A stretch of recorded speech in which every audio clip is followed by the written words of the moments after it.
Rapla maakond on saanud ajalooliselt suurima keskkonnainvesteeringu. Euroopa Liidu komisjon kinnitas täna projekti esimese osa rahastamiseks 348 miljonit eurot. Projekt hõlmab kogu maakonna märgala pindalade 62% suurendamist. Juba täna Eestis üks soode ja rabade rikkamaid maakondi saab kogu Euroopa Liidus tõeliseks märgalade mekaks. Tegemist on ajalooliselt suurima keskkonnaalase investeeringuga Ida-Euroopa regioonis, mille tulemusena ehitatakse Rapla maakonda 72 kilomeetril tamme piiramaks Kasari ja Keila jõgede jõgikonna vete väljavalgumist maakonnast. Lääne-Eesti madalikul asetsev Raplamaa piiriala muutub projekti teostumisel Eesti suurimaks siseveekoguks, mis oma mõõtmetelt ületab pea 2-kordselt tänast Võrtsjärve pindala. Samuti laienevad oluliselt maakonna sooalad. Projekti eesmärgiks on kaitsta kogu maailmas kahanevate märgalade elurikkust ning mageveereserve, samuti mängivad püsivad märgalad väga olulist rolli süsinikuheidete sidujana. Kommenteerib Rapla valla abivallavanem Rain Terras. Mis seal salata, Euroopa Liidust on võimalik väga erinevatest fondidest saada rahastusi ja projekt kasvas ootamatult suuremaks, kui ma ise oleks suutnud nii-öelda ammustada, et haaras kogu Raplamaa enda alla ja me tulime siis ka rolli ehk siis Rapla omavalitsuste liidu jutule, et vaatame seda siis juba nii-öelda Raplamaa lõikes. Sellega kaasnevalt on nüüd 2 küsimust, et rahastus on üks ja teine, mis laadi projektiga on tegemist? No jah, ega ilma rahata ju miskit ei tee. Ja kui me nüüd läheme siis sisusse, siis me räägime 384 miljonist eurost esimeses etapis. Et kõik liigub praegu selles suunas, et see märgalade projekt saab nii-öelda hoo sisse.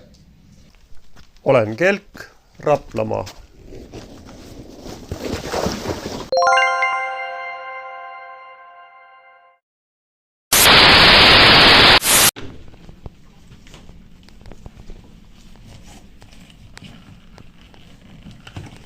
Nagu me pildil näeme, siis siin meie abivallavanem juba katsetab uusi liikumisvahendeid, mis saavad tulevikus nagu Rapla vallava elanikele selliseks standardseks liikumiseks, et kuna kõik on ju märgautoga sõita ei saa, et siis võtavadki sellised päätsad võtavad koha üle ja see on teistmoodi keskkonnasäästlik, et ei pea kasutama kütust ja autosid nagu ostma, vaid saabki käia siis selliste rätsadega uhkesti mööda märgalasid. Ja ma pean ütlema, et nad on küllaltki mugavad, ja selles mõttes on väga hea, et ma pean tunnistama, et mina käin autoga tööl, mis sest, et mul on 20 minutit tegelikult jautamist ja nendega ma ütleks, et on isegi põnevam tööle minna.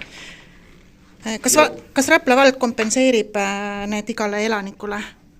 Kes on, jah, muide see, ma nüüd lähen juba kampaania tingimustesse sisse või kampaania nüanssidesse, aga see, kes registreerib ennast Rapla valda või on sisse registreeritud, siis need on täiesti tasuta kaasas ja seda siis Euroopa Liit ka nii-öelda sponsoreerib, sest vaatamata kõigele tegelikult Euroopa Liit väga tahaks, et ikkagi meie enda inimesed jääksid meie regiooni elama ja tulevikus ma usun, et see loob ikkagi põnevust juurde. Aga kui mul on elanikuna suurem omafinantseering juurde pakkuda, kas ma saan siis elektrimootoril sõitva jahijäkki? Ja kõik need või ütleme selline baasmudel on kõigil üks. Ja kui keegi soovib midagi sinna veel nii-öelda fansimat, mõnusamat asja juurde panna, siis ise juurde makstes on seda täiesti võimalik teha. Suurepärane. Seda on hea teada. Aga tuleme siis korra veel kaardi juurde ka, et ei siin natuke tegelikult see sisu kõik lahti seletamata. Et nüüd on siin ilusti ära piirutatud siis alad, mis kindlasti jäävad põhimõtteliselt täiesti vee alla. Siin on kõrgemaid nukke, kui te kaardi pealt vaatate, mis ikkagi on merepinnast 20 meetrit üle Maa-ametilt, saate vaadata kaarti peal.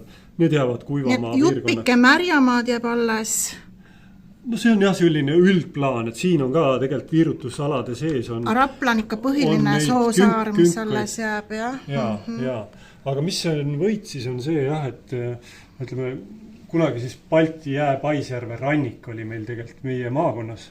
Me suhteliselt taastame midagi sarnast, et me saame suured veealad oma läänepoolsesse alasse ja mis on oluline siis keskkonna mõttes veel, et meil on täna lodumetsasi ja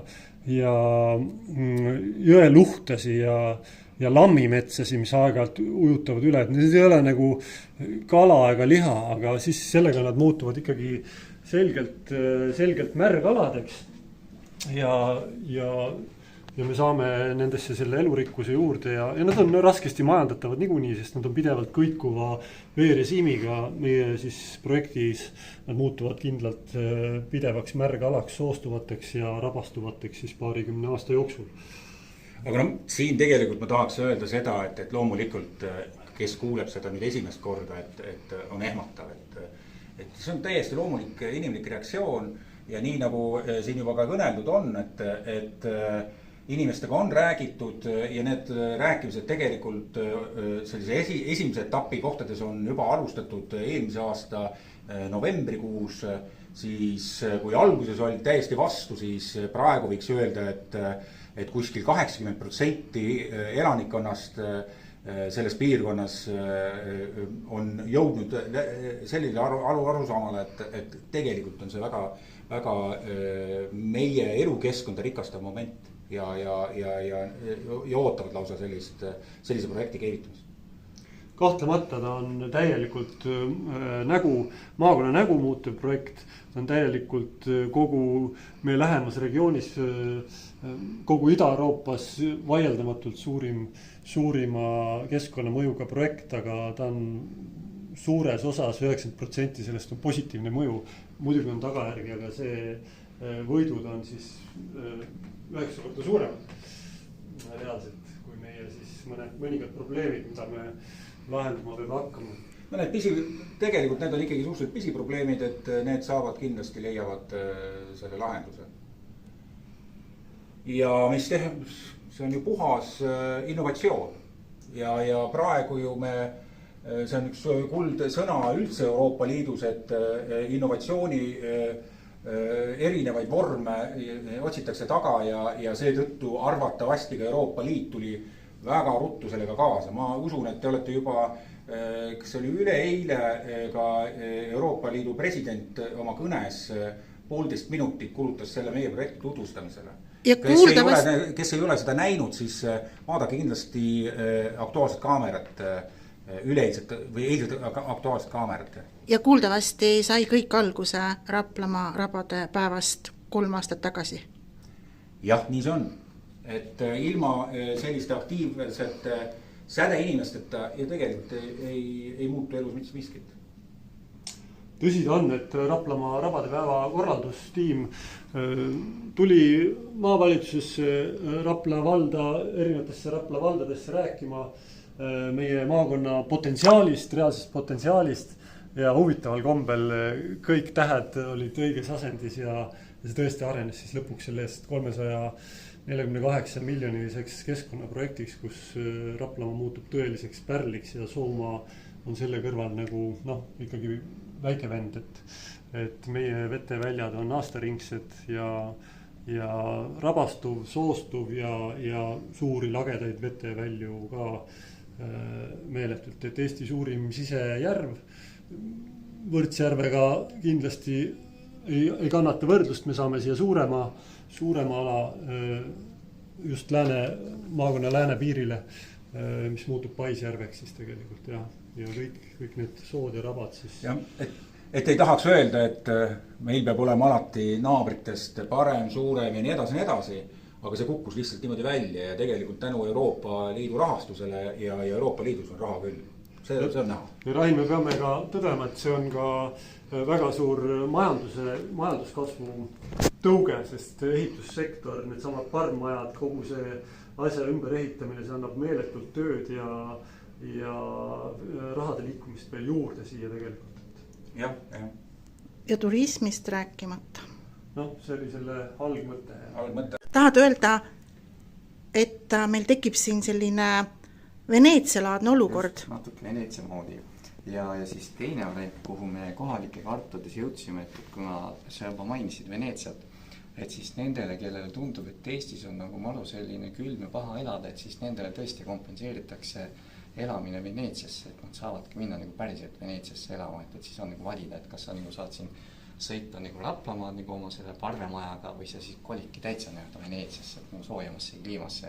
Ja siiamaani vähemalt kõik inimesed on öelnud, et neile see mõte nagu väga meeldib ja nad on sellega nõus. Aha, nii et see summa, see 384 miljonit, see hõlmab siis ka seda kolimist? Ja see, need asjad veel täpsustuvad selles osas, et kuidas täpselt see kolimine käib, kuidas see protseduur käib, aga mida saab kindlasti öelda on see, et inimene, kes ikkagi tahab Rapla vallas edasi elada, on Rapla valda sisse registreeritud ja see, kes tahab tulla ja registreerib ennast Raplasse sisse, siis tal on võimalus täiesti tasuta saada korralik ühe pere elamu parve peal.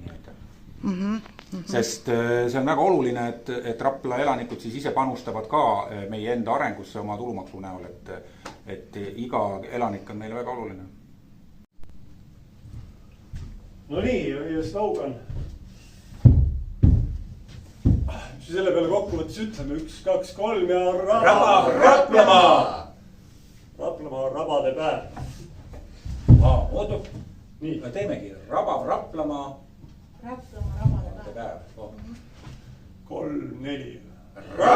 Raplamaa. Raplamaa rabade päev. Juhu. Suurem kui kunagi. Juhu. Juhu.